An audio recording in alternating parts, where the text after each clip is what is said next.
मैं सुरेखा हरियाणा विधानसभा चुनाव के बारे में भारत की कम्युनिस्ट पार्टी हरियाणा राज्य कमेटी की ओर से प्रदेश के मजदूरों और कर्मचारियों के मुद्दों के बारे में अपना पक्ष रखूंगी। पिछले 10 सालों में मेहनतकश जनता के हालात लगातार खराब हुए हैं। इस दुनिया को बनाने और चलाने वाले मजदूर आज बेहद शोषण और उत्पीड़न का शिकार हैं। भाजपा सरकार लगातार पूंजीपतियों के पक्ष में नीतियां बना रही है और मजदूर वर्ग की मेहनत को लूटकर धन्ना सेठों की तिजोरियों में बंद कर रही है। देश में अमीर और गरीब का फासला लगातार बढ़ता जा रहा है। हाल ही में आई IMF की रिपोर्ट में भी बताया गया है कि देश में खरबपतियों की संख्या लगातार बढ़ रही है। भारत देश में गरीबी के दलदल के बीचों बीच खरबपतियों का एक टापू उभर रहा है। यह बेहद चिंताजनक है। देश में बेरोजगारी और महंगाई बेतहाशा बढ़ रही है। शिक्षा एवं स्वास्थ्य को भी लगातार निजी हाथों में दिया जा रहा है, जिससे मजदूरों का जीवन यापन और भी ज्यादा मुश्किल हो गया है। बेरोजगारी के मामले में हरियाणा देश में पहले नंबर पर है। जो रोजगार आज उपलब्ध हो रहे हैं वह भी योग्यता से कमतर हैं, अस्थायी हैं, ठेके पर हैं। अप्रेंटिस और सक्षम के नाम पर भी योग्य युवाओं के श्रम की भारी लूट हो रही है। सरकारी विभागों को निजी हाथों में सौंपा जा रहा है। राज्य में लाखों पद खाली पड़े हैं जिन पर स्थायी भर्ती नहीं की जा रही है।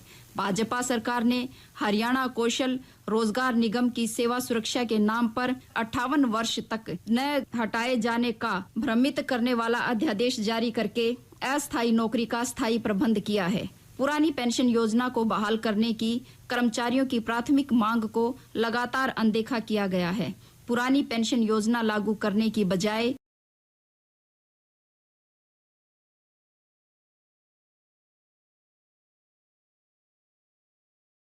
खारिज करते हुए कर्मचारियों की पुरानी पेंशन योजना को लागू करने की मांग का समर्थन करती है। अनेक संघर्षों और शहादतों के बाद हासिल किए गए 29 श्रम कानूनों को खत्म करके भाजपा सरकार द्वारा संसद में कॉरपोरेट प्रस्त 4 लेबर कोड पास किए गए हैं। इन्हें जल्द से जल्द लागू करने की तैयारी है।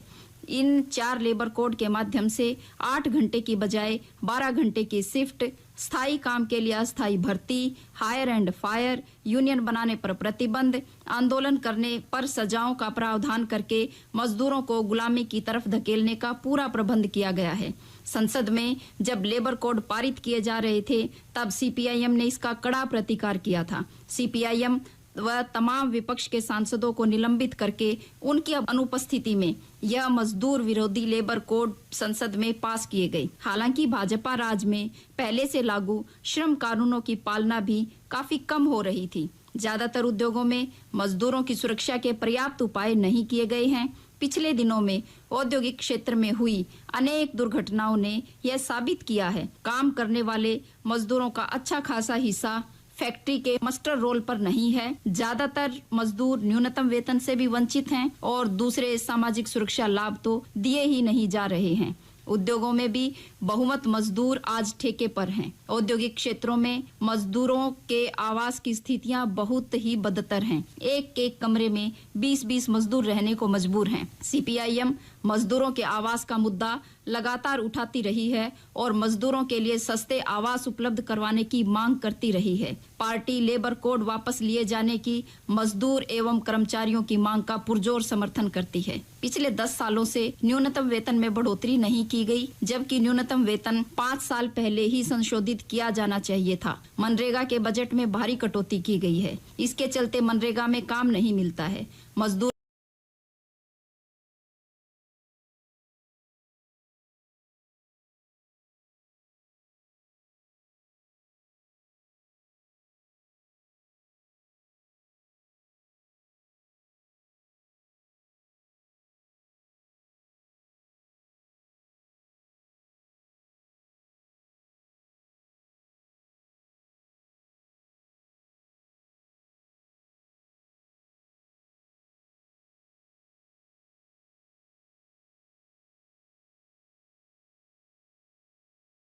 और जुझारू संघर्ष के बाद हासिल किए निर्माण श्रमिक बोर्ड को ही भाजपा ने पंगु बना दिया है। मजदूरों के 90 दिन के काम की वेरिफिकेशन का अधिकार यूनियनों से छीनकर कल्याण बोर्ड की मूल भावना को ही चोट पहुंचाई है।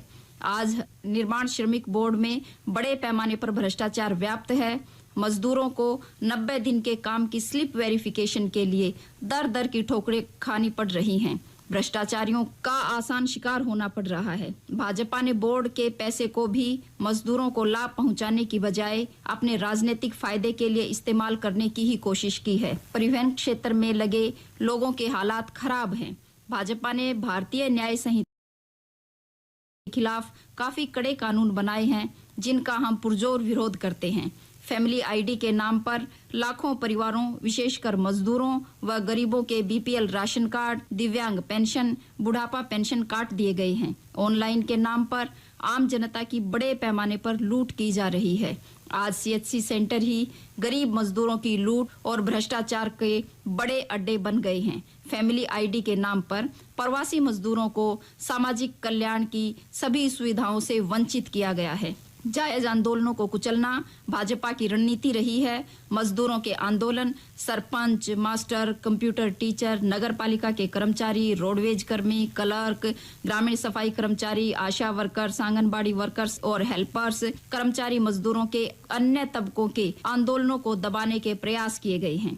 आशा वर्कर्स, आंगनबाड़ी वर्कर्स व हेल्पर्स के महीनों चले आंदोलनों को पुलिस दमन के माध्यम से दबाने की कोशिश की। हमने देखा कि बेटी बचाओ बेटी पढ़ाओ का नारा देने वाली हरियाणा सरकार ने हरियाणा प्रदेश की बेटियों के घरों पर पुलिस के पहरे बिठाए, मुकदमे बनाए, लंबे समय तक आंदोलनों को तोड़ने की भरसक कोशिश की।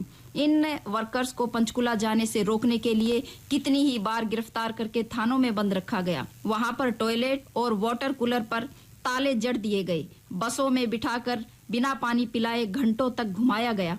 975 वर्कर व हेल्परों की सेवाएं समाप्त कर दी गई। सैकड़ों पर केस दर्ज किए, जो आज भी जारी हैं। भाजपा सरकार जब कर्मचारी एवं परियोजना वर्कर्स के आंदोलन को दमन एवं उत्पीड़न के माध्यम से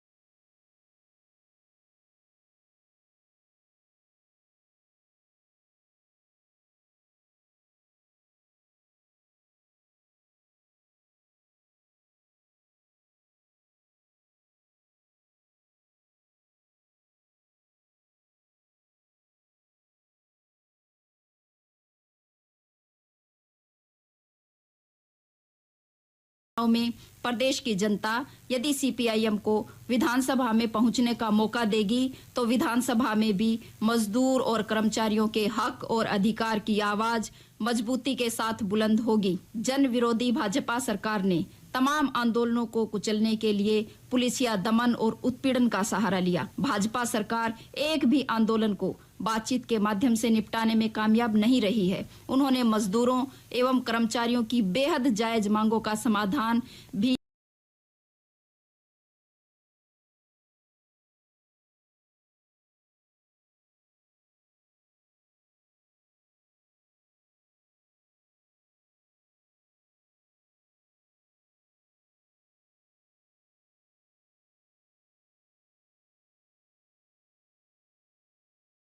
करारा सबक सिखाने का मन बना चुकी है। भारत की कम्युनिस्ट पार्टी मार्क्सवादी हरियाणा राज्य कमेटी प्रदेश की मेहनतकश आवाम व मजदूरों, किसानों, कच्चे पक्के कर्मचारियों, स्कीम वर्कर्स व जनता से अपील करती है कि राज्य में भाजपा को सत्ता से बेदखल करो। हम अपील करते हैं कि 5 अक्टूबर को मतदान के दिन भिवानी विधानसभा क्षेत्र से कांग्रेस और कम्युनिस्ट पार्टियों के साझे उम्मीदवार कॉमरेड ओम प्रकाश को दराती, हथौड़े और सितारे के चुनाव निशान वाला बटन दबाकर अपनी आवाज को विधानसभा में पहुंचाना सुनिश्चित करें। राष्ट्रीय राजनीतिक दलों के राज्य स्तरीय चुनाव प्रसारण के अंतर्गत अभी आप भारत की कम्युनिस्ट पार्टी मार्क्सवादी की सुश्री सुरेखा का चुनाव प्रसारण सुन रहे थे।